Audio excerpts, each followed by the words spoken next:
এটা কি মাছ বন্ধুরা, কেউ বলতে পারবে এটা কি মাছ? তো চিনতে পারছো? এই যে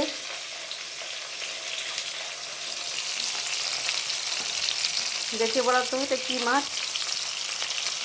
আজকে আমি কি মাছ রান্না করছি সেটা তোমরাই বলবে বন্ধুরা, আমি মাছের নাম বলবো না। মাছ তো ভেজে তুলে রেখেছি দেখেছো। তারপর কড়াইতে আমি শুকনো লঙ্কা আর মেথি ফোড়ন দিয়েছি। শুকনো লঙ্কা মেথি ফোড়ন দেওয়ার পর আমি এই যে আদা আদা কাঁচা লঙ্কা, হলুদ গুঁড়ো, জিরে গুঁড়ো এগুলো পেস্ট দিয়েছি। টমেটো ছিল এর মধ্যে, টমেটো পেস্টও দেওয়া আছে। আমার মশলা কষানো প্রায় হয়ে গেছে। আর একটু কষিয়ে তারপর আমি জল দিয়ে দেব।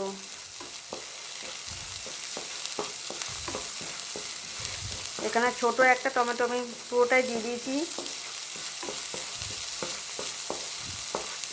এটা খুব বেশি পাতলা রাখবো না, হালকা একটু গ্রেভি রাখবো, বা খুব ঘন গ্রেভিও রাখবো না, মোটামুটি একটু রাখবো। ঝাল নুন সেটা পরে দেখে নেব। নুন একটু দিয়েছি এর মধ্যে। আমি জল দেওয়ার পর আমি দেখব আর কতটা নুন লাগবে। নুন তো দিয়েই দিয়েছি আমি কিছুটা।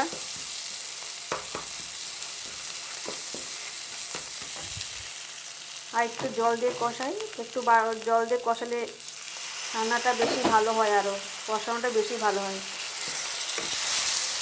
যেন আমি আর একটু জল দিয়ে কষাবো।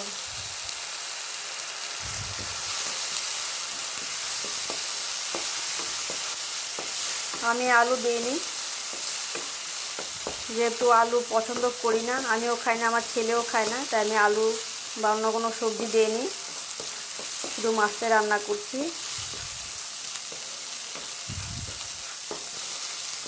হয়ে গেছে আমার কষানো। আমি সাধারণত জিরে ফোড়ন দিই, আজকে আমি মেথি ফোড়ন দিয়েছি এর মধ্যে।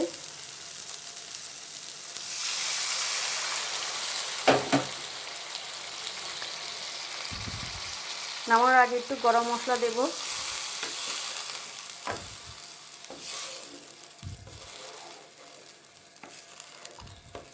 গ্রেভিটা ফুটে গেলে আমি যে মাছগুলো দিয়ে দেব।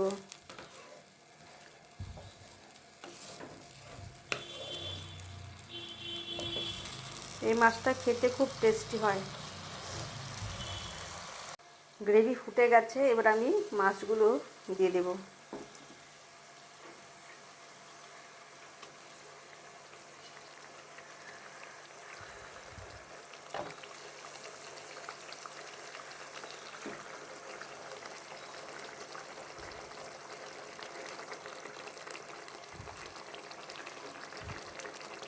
মাছগুলো আমার দেওয়া হয়ে গেছে।